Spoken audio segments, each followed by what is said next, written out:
Yo, right now, it's Hard Knock Radio, Davey D hanging out with you. We're at a nightclub, CBGB's, live here in New York City.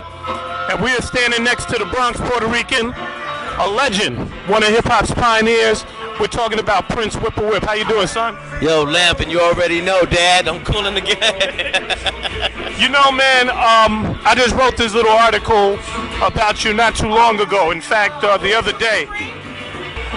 We just wrote this article about you the other day because I hadn't seen you on the mic in almost 15 years. I hadn't seen you since LA 1984 at a place called The Bush. But when you got up on the mic, one of the things that came to mind was how they're unsung heroes in the hip-hop game.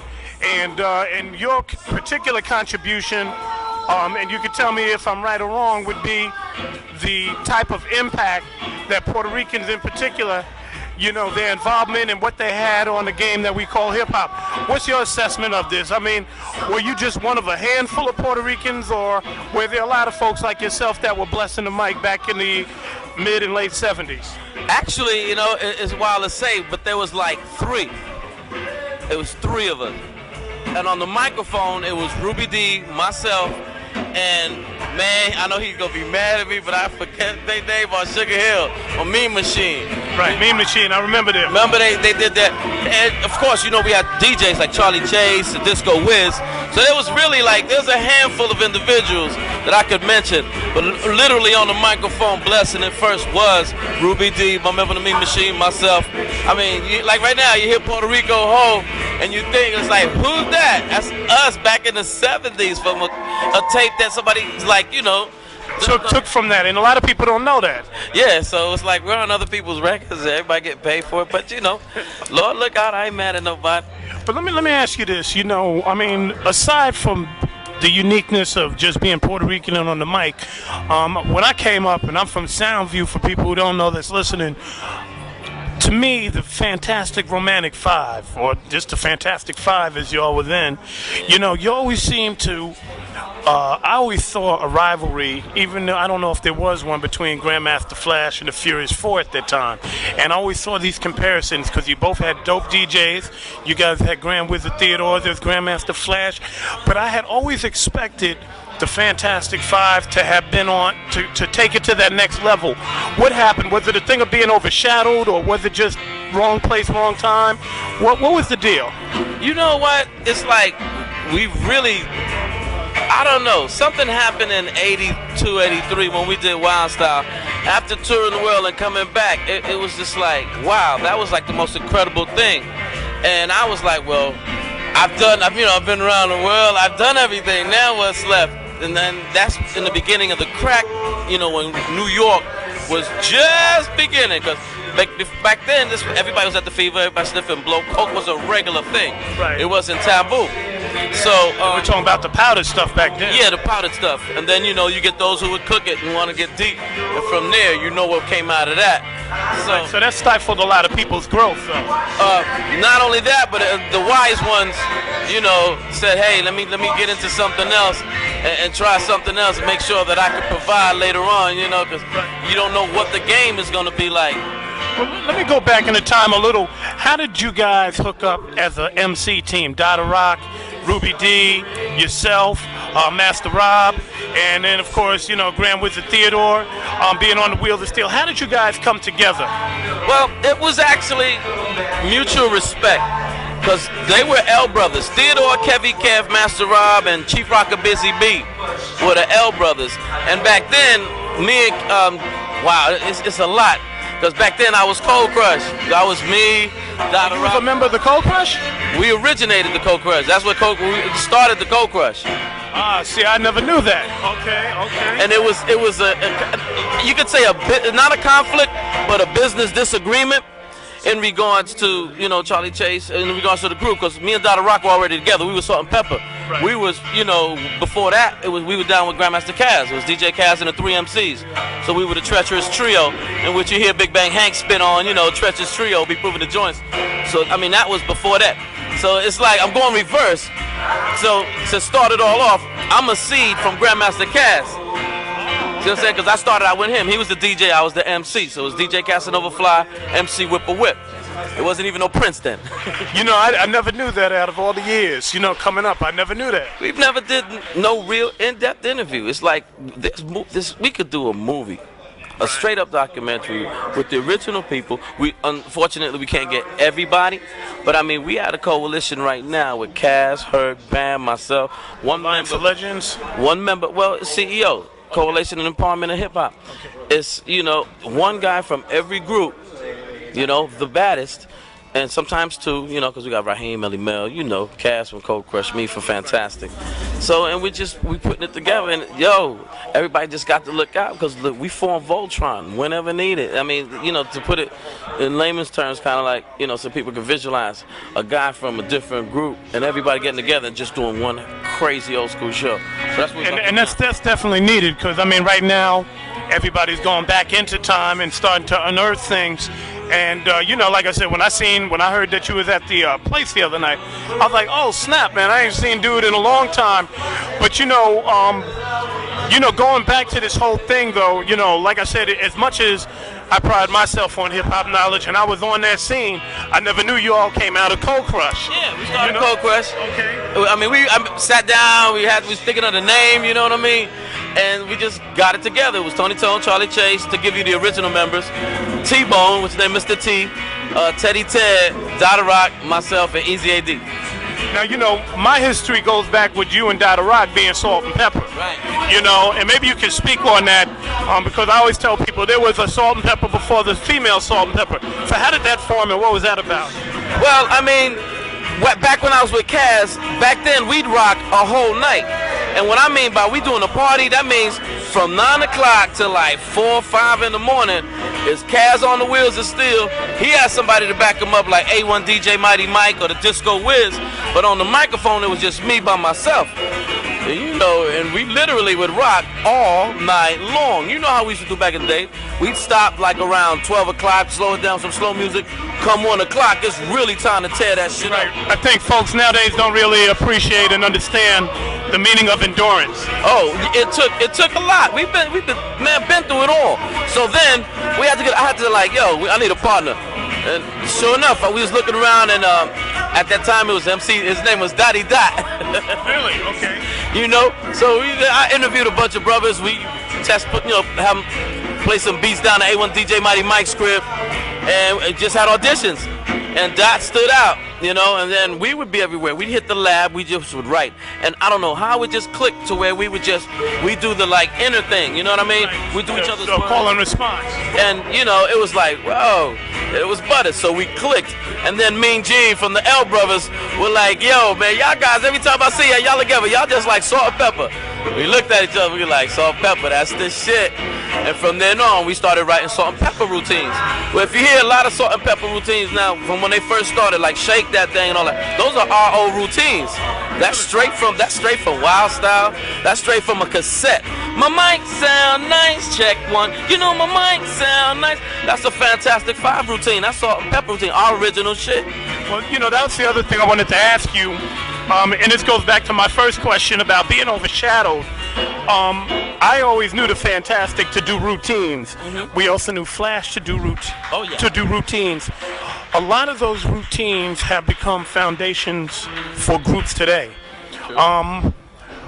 How do you guys feel about it? Because as you said, as you pointed out, people have made whole songs, have built careers off it, and you know, when you go to certain parts of the country, people are actually using the routines word for word and trying to pass them off. So I mean, what has happened? I mean, is it? Do you harbor a bitterness, a sadness, a regret? I mean, obviously back in the days, nobody knew what we called hip hop was going to be what it is today, but still, you know, it's gotta touch a chord when you see your routines being done.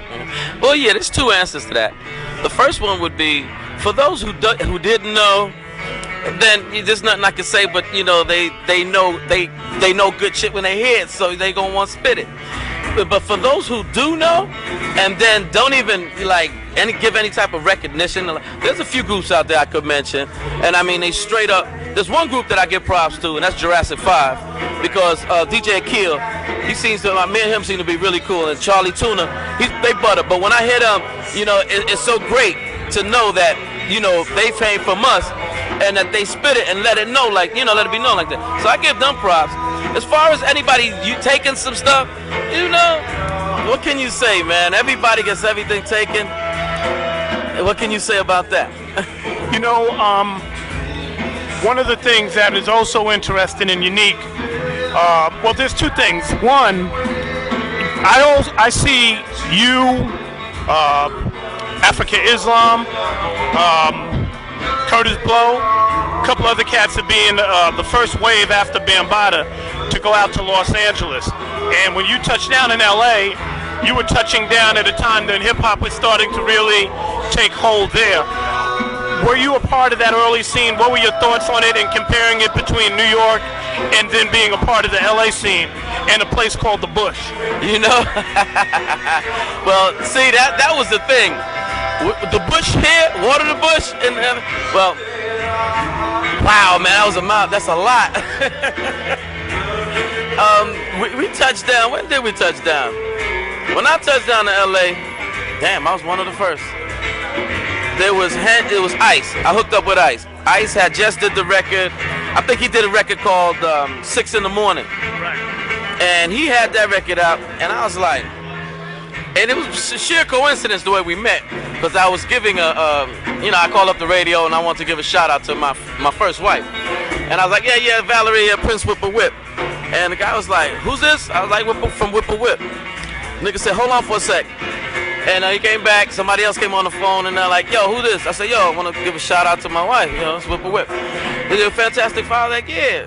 He said, nigga, come here, man, you just hand G, man, you gotta come down to the radio station, yo. It's like da-da-da, because I mean, we never been out there. I mean, we were one time, but after that.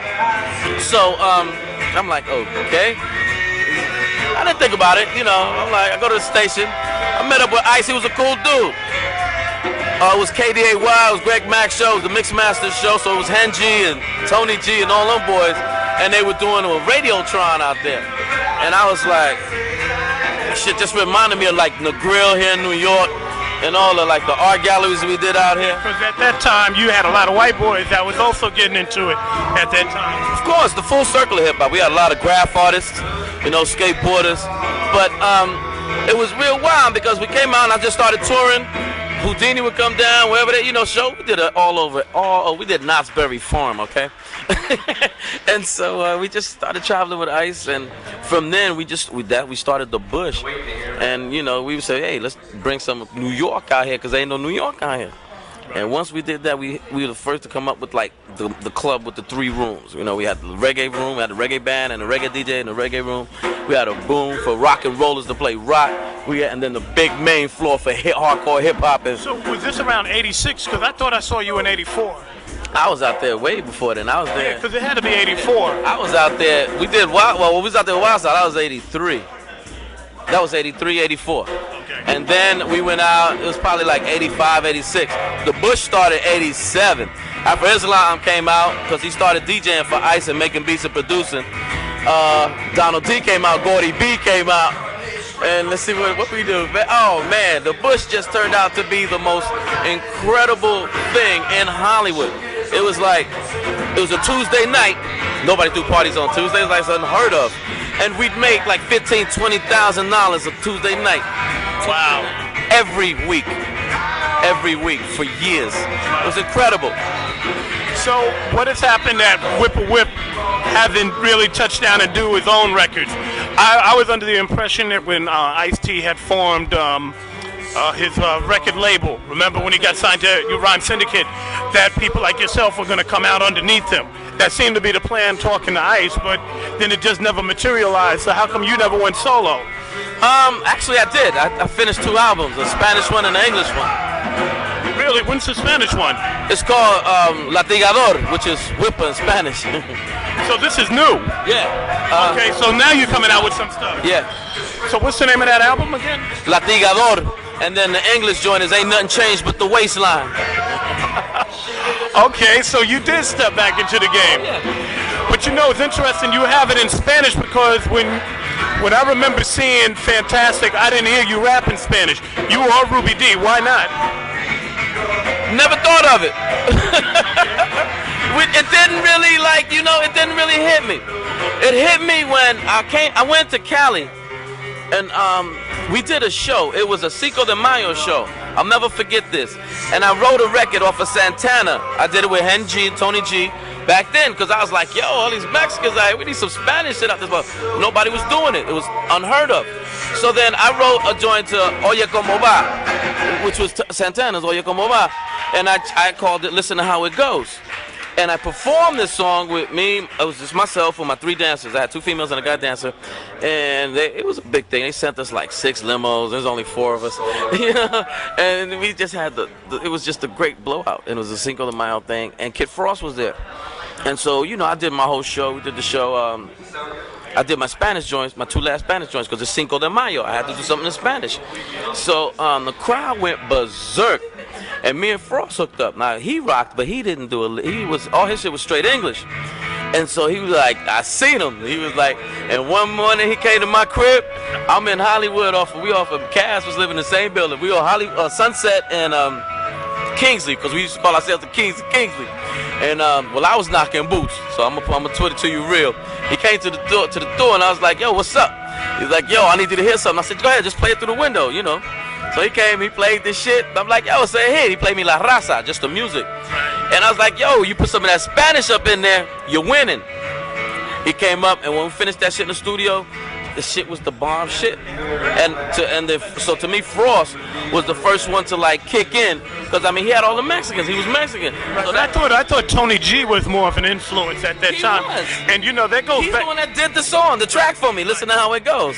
But you know the question that comes to mind: did you see a difference between, say, the Mexicans and the hip hop that they were doing, and you being Puerto Rican, and the type of? They weren't doing nothing. They didn't know any. They were doing all English shit. I ain't never saw nobody. After Frost did that one song, and he took it to another level. He took it to Kid Frost, where he took it to, and that was a great thing. But in all the magazines, I like the props and all of that shit. You know, he flip it. And he my daughter. As a matter of fact, he produced 3 of the songs that I'm doing. Tony G or Kid Frost? Kid Frost. Okay. Why didn't you all hook up back then yourself? I don't know. I really don't know. No reason, actually. See, because I keep coming back to those questions in terms of looking at some of the uniqueness that I saw the Latin community have. Like Tony G, I always give Tony G credit with coming up with the fast scratch. You know, that a lot of people based their turntablism off of, so that's kind of unsung. But he also put that rap group together too. What's them girls' name? Supersonic? JJ Fad. Yeah, JJ Fad. That was Tony G's project. I didn't know that, because they made it seem like it was Dre. Nah. That was Tony G and this kid named Mixmaster Trick from San Diego. Right. Zulu King. What about Julio G and all those guys? Julio G was a mix master. He was spinning. Julio was spinning. Tony spinning. What's that guy? Eminem. What's his name? Eminem. M-Walk. I'm sorry. M-Walk. Yeah, that's my boy M-Walk. Okay. Yeah, M-Walk, who was with Tony. Tone Loc. Right. Tone Loc's DJ, M-Walk. Right again. Okay. So then it's like we always got together at times and do tours and concerts. Like it would be Tone Loc, Ice, me, and we go to Mexico. We in Tijuana rocking, you know, stuff like that when Wild Thing was hot. So you can picture the time and era, but most of the West Coast brothers were real cool. I mean, I wore red everywhere I went. I was highly accepted by the Booyah tribe. But I really didn't realize how crazy that shit was. Right. I had guns pulled on me, and brothers walked up on me, and wow, man, it was like, okay, this LA, but I'ma still hold my shit down. I still wear red. Not because I'm a gangbang, because that's my favorite color, yo. I wear blue too. Okay. Shit. So that had to definitely be a big difference coming out from New York and dealing with the whole politics in LA. Yeah, but we made our own world. When we did United Nation, we did our own thing. It was Now what was United Nation? I forgot about all that. that came right after Water the Bush. Okay, that was the club right after. Yeah. So that had to be like what, 92? Let me see. No, this was 90. 90. Because we went to Japan. We went to Japan in 90 also. Okay. And I had to go to, I'll never forget, I had to go in the middle of while things were hot. Right. We were at Mr. J's on Sunset. We had to move from Hollywood Boulevard, Hollywood Live, and that was the place. That place had 5 floors of the greatest. Right now it's owned by Disney, so Universal. Right. So if Universal got it, you know it was a fly spot. Wait, so I remember there was United Nation, there was Water the Bush, and then there was also Paradise. That was on Thursdays. That was, now Paradise was that Fly Cali stuff. Right, that was the more bougie Where you had to wear this and that to come in the door. You know how much money you lose like that? I understand you want to separate the riffraff, but you got to remember too, like if your security's on point, you ain't never got to worry about your club. Right. Never. We had the Booyah Tribe as security, and they would walk around with Uzis. Right. You know? And so that's why we got kicked out of Hollywood Live. Things got out of hand. So let me ask you this, is there any chance of bringing back the Fantastic Romantic 5? And when did y'all put the name Romantic into it? Because I have tapes when it was just the Fantastic 5. That's how far back I go. So it was like when I seen the Wild Style, I think then it was like the Romantic. No, in fact, they called themselves the Romantic Freaks. And I was like, that ain't these guys on the tape. Where did that come in? What happened on that? I'll tell you where that we got spoiled. That came on a Sugar Hill tour. When we came back, we were freaks, yo. We were hanging out, and I give it up to Melly Mel, Scorp, and the Furious, because we know we were in the same tour bus together. So when you're in a bus together, you're like, wow, we were like rival groups. You know what I mean? But we was also down. We only battled one time. But I give it to them because Scorpio, that's my nigga. He's the biggest freak I know. Right. So they were formerly Mr. Ness. Freak. That's right. Hey, my brother. I love that brother. I love Mel. We like, you know what I'm saying? Right. One of the things, did Flash and Fantastic ever battle? Once we most certainly did at the T Connection. Okay, and this was the one where Melly went off, right? If I remember this correctly, this is when Melly had a field day. Well, Mel always has a field day. He Melly. But this was one time where he stepped it up. If I remember that correctly. You're not talking about the at the Ritz, right? No, it was at the T Connection. It was at the T Connect. The tape exists. They did their routine. They did a badass routine. It wasn't Mel. He didn't really like the way you saying it. I'm trying to picture it. I know if Mel went off like that, but they won it. Okay. We lost. Right, and of course the legendary battle that everybody knows is the 1981 between you guys and the Cold Crush. That's why I was confused. Like I didn't know y'all came out of the Cold Crush. Well, this is how that started. When Dada Rock and myself left, because we was Salt-N-Peppa. We didn't want no more other MCs. It was like, yo, Chase, man, Salt-N-Peppa, man. And he was like, yo, I can't do it. I can't let my boys down. So it was like, it's business. That's when we stepped up to Theodore, and out of respect, we went to Mean Gene. I remember we went to Rock City, and we was like, yo, what's up? We want to be there. We want to put something together. And they were like, we know who y'all is, but y'all niggas gonna have to rock the mic for us right now. No problem.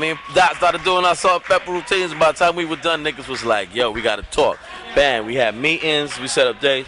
Now when me and Dot left and joined Fantastic, we had to change the name. Right. And JDL and Kaz took our slots up in Cold Crush.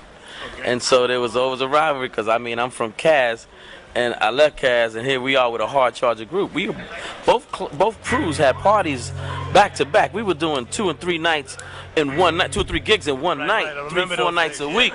It was like, wow, man, but the money was great. And here we are, kids. Now, how much money would you say you're always pulling in? Let's put the dividing line. Prior to Sugar Hill coming out with a record, how much money would you say as an MC you were bringing home? That was very little. That was usually like $90 at most, right? After, because the DJ always got paid. Because I was in a crew myself. The good thing about us is we had Kevy Kev. And boy, you don't want to talk to Kev when come talking about money. All right? Promoters hate to see Waterbed coming. Because Waterbed come out, I'm like, look, there's 6 of us, and we ain't trying to hear it. We got the count at the door. Just give us our money. We ain't trying to hear jack. So we always tried to get anywhere from $75 to like $200 a head minimum. And so most of the time we only get $75 to $100. $600 was like going rate until we started doing tours. Did you all promote your own, or who were some of the early promoters that did it with you? We had Armstrong, we had Ray Chandler, who did all the Black Door productions. They were Flash's old manager. We had Man Diplight. We had oh man, what's my boy name? I forget his name. Van Silk. Van Silk. You know what I mean? So we call him Canned Milk. But anyway, about that handful plus some more took us all over the city. We was doing. What would you say was your favorite spot to really get down at?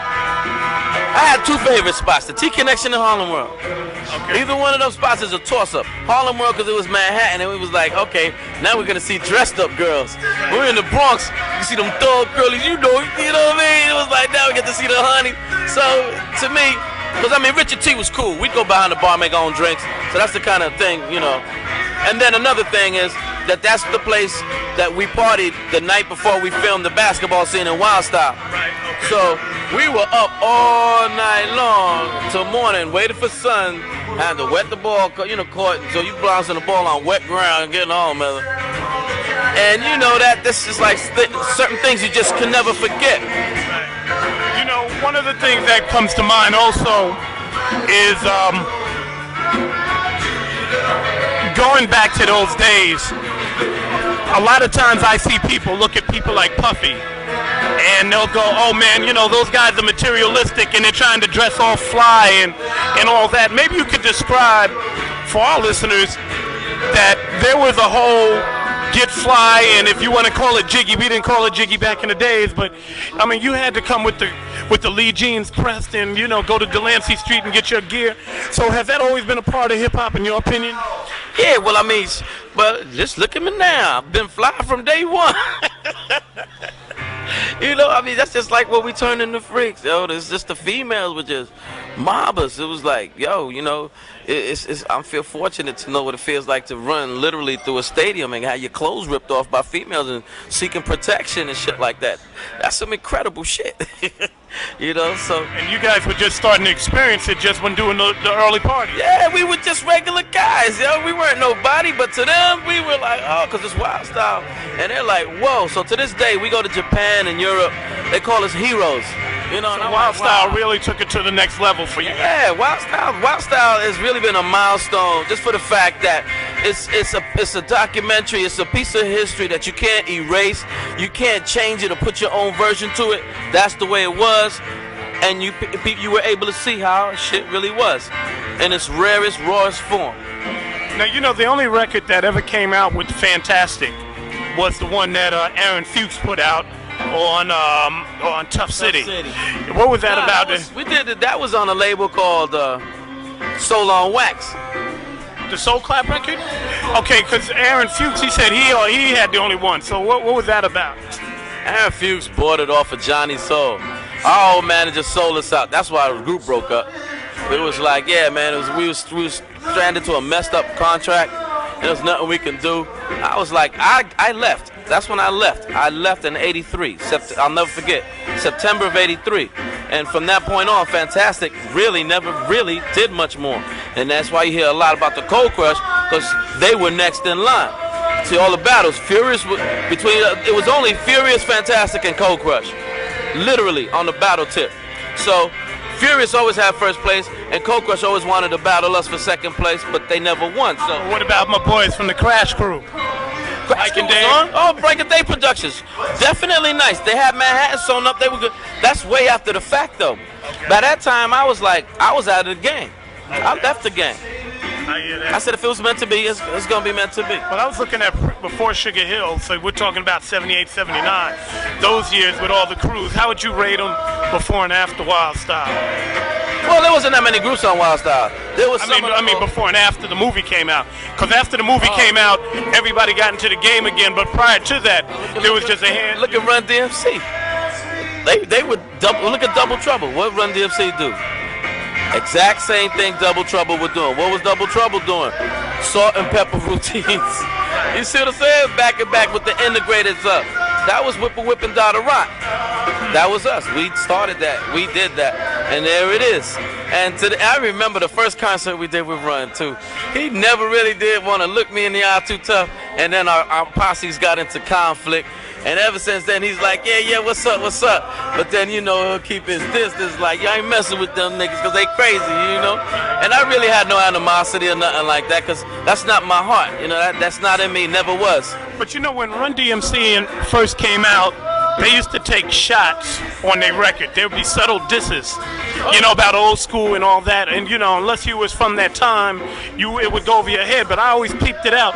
So was that directed toward, I always thought it was directed towards Melly Mel and them, but was that perhaps being directed towards the Fantastic? Nah, I don't, to this day, I don't know who the hell Ron was talking about. You know, and that goes to show that we really didn't care. Because it's like, as far as I'm concerned, what we did, you know, no one else can do because it's already been done. And then, but I give thanks to them because they took hip-hop to another level. They gave hip-hop new life, new meaning. That's a great thing. So if they did, I doubt it. I doubt if it, you know, I doubt if it was anybody of us. It could have been somebody around his block. It just blew up and happened to go out that way. But it was quite sure. I know what somebody had to do the music industry. I ain't saying, but you know. So lastly, you know, what has happened with the rest of the group? I see Theodore around from time to time, but what happened to the other members, you know? Theodore, Theodore's playing music. He's just coming out with an album right now. I'm gonna do a song on his album. What's the name of his album? I don't even know. Okay. It's done all by DJs though. Okay. So it's like I feel, you know, privileged to be an MC on it because it's all a DJ thing, like a remix type situation. Dada Rock, hard-working man. He got the same job today he's had since high school. Which is? I don't want to say. Okay. That's his business, whatever you want to tell it.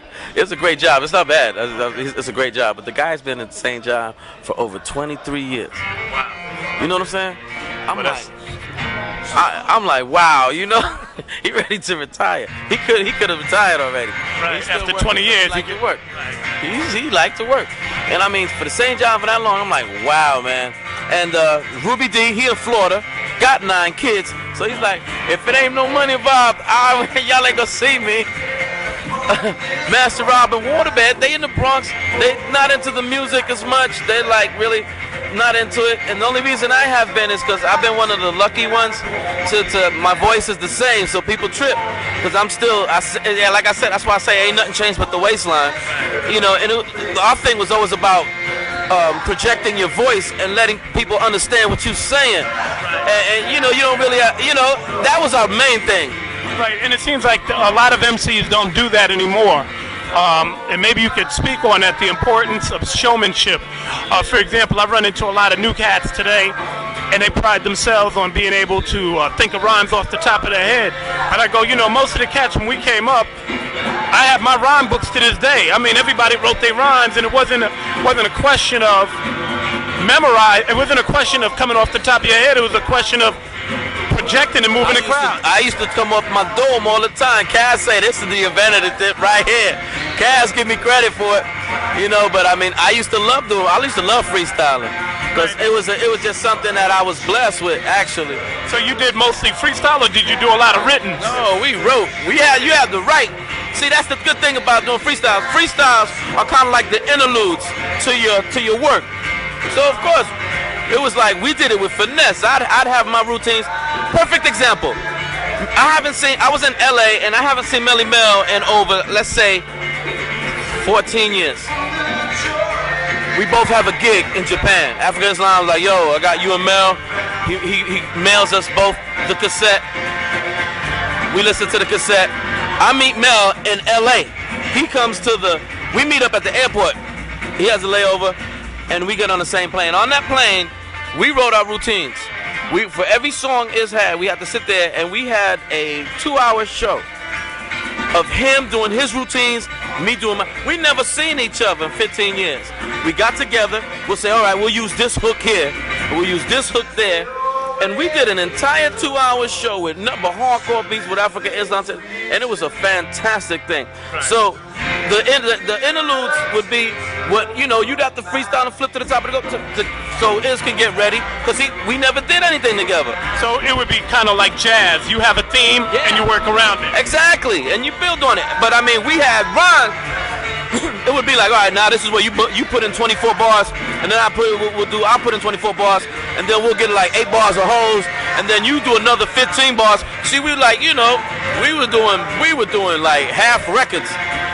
Shit that would the average individual would have a hard time doing something like that and being pressured in a situation like that, because we had 2 days rehearsal before the show.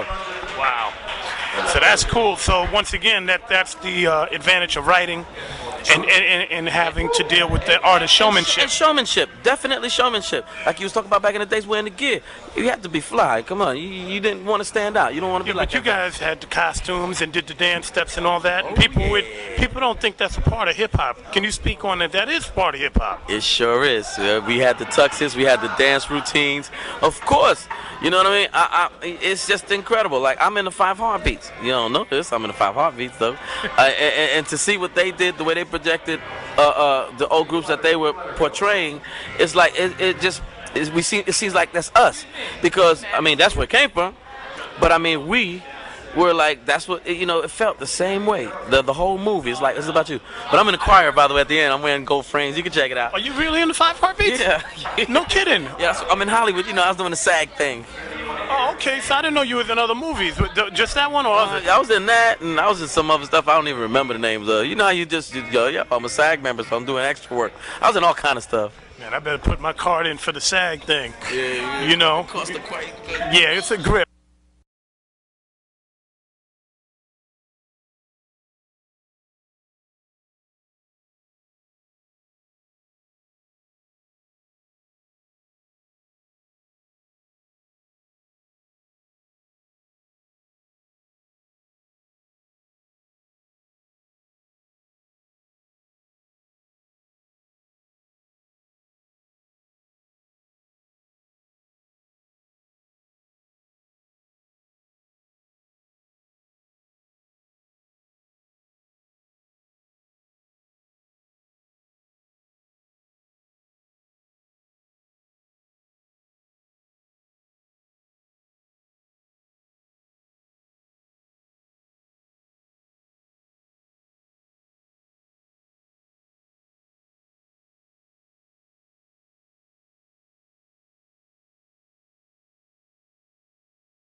When I came up, and I'm from Soundview for people who don't know that's listening, to me, the Fantastic Romantic Five, or just the Fantastic Five as y'all were then, you know, you always seem to, I always saw a rivalry, even though I don't know if there was one, between Grandmaster Flash and the Furious Four at that time. And I always saw these comparisons because you both had dope DJs. You guys had Grand Wizard Theodore, there's Grandmaster Flash. But I had always expected the Fantastic Five to have been on, to take it to that next level. What happened? Was it a thing of being overshadowed, or was it just wrong place, wrong time? What was the deal?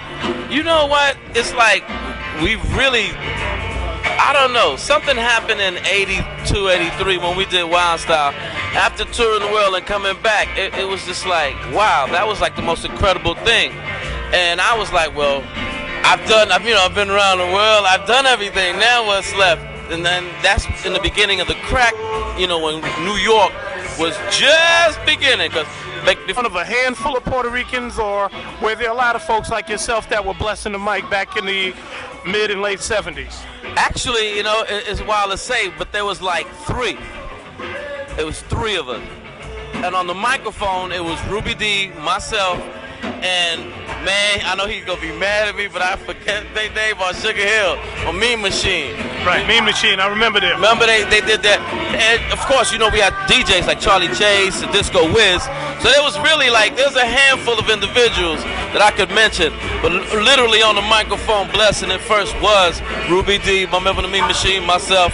I mean, like right now, you hear Puerto Rico Ho, and you think it's like, who's that? That's us back in the 70s from a tape that somebody's like, you know, took from that, and a lot of people don't know that. Yeah, so it's like we're on other people's records, everybody get paid for it, but you know, Lord look out, I ain't mad at nobody. But let me ask you this, you know, I mean, aside from the uniqueness of just being Puerto Rican and on the mic, you're right now, it's Hard Knock Radio, Davey D hanging out with you. We're at a nightclub, CBGB's, live here in New York City, and we are standing next to the Bronx Puerto Rican, a legend, one of hip-hop's pioneers. We're talking about Prince Whip-a-Whip. How you doing, son? Yo, Lamp, and you already know, Dad, I'm cooling again. You know, man, I just wrote this little article about you not too long ago. In fact, the other day, we just wrote this article about you the other day because I hadn't seen you on the mic in almost 15 years. I hadn't seen you since LA 1984 at a place called The Bush. But when you got up on the mic, one of the things that came to mind was how they're unsung heroes in the hip-hop game. And your particular contribution, and you can tell me if I'm right or wrong, would be the type of impact that Puerto Ricans in particular, you know, their involvement and what they had on the game that we call hip-hop. What's your assessment of this? I mean, were you just... Originated the Coke Crush. That's what started the Coke Crush. Ah, see, I never knew that. Okay. And it was you could say not a conflict, but a business disagreement in regards to, you know, Charlie Chase, in regards to the group, because me and Dada Rock were already together. We were Salt-N-Peppa. Right. We was, you know, before that, we were down with Grandmaster Caz. It was DJ Caz and the 3 MCs. So we were the Treacherous Trio, in which you hear Big Bang Hank spin on, you know, Treacherous Trio, be proving the joints. So, I mean, that was before that. So it's like, I'm going reverse. So to start it all off, I'm a seed from Grandmaster Caz. See what I'm saying? Because I started out with him. He was the DJ, I was the MC. So it was DJ Casanova Fly, MC Whip-a-Whip. It wasn't even no Prince then. You know, I never knew that out of all the years, you know, coming up. I never knew that. We've never did no real in-depth interview. It's like, this we could do a movie. A straight-up documentary with the original people. Unfortunately, we can't get everybody, but I mean, we had a coalition right now with Kaz, Herc, Bam, myself. Back then, everybody was at the Fever, everybody sniffing blow. Coke was a regular thing. Right. It wasn't taboo. So we're talking about the powdered stuff back then. Yeah, the powdered stuff, and then you know you get those who would cook it and want to get deep, and from there you know what came out of that. So that stifled a lot of people's growth, though. Not only that, but the wise ones, you know, said, hey, let me get into something else and try something else and make sure that I can provide later on, you know, because you don't know what the game is going to be like. Well, let me go back in the time a little. How did you guys hook up as an MC team? Dada Rock, Ruby D, yourself, Master Rob, and then, of course, you know, Grand Wizard Theodore, being on the Wheels of Steel. How did you guys come together? Well, it was actually mutual respect. Because they were L brothers. Theodore, Kevy Kev, Master Rob, and Chief Rocker Busy B were the L brothers. And back then, me and, wow, it's a lot. Because back then I was Cold Crush. I was me, Dada Rock. You was a member of the Cold Crush? We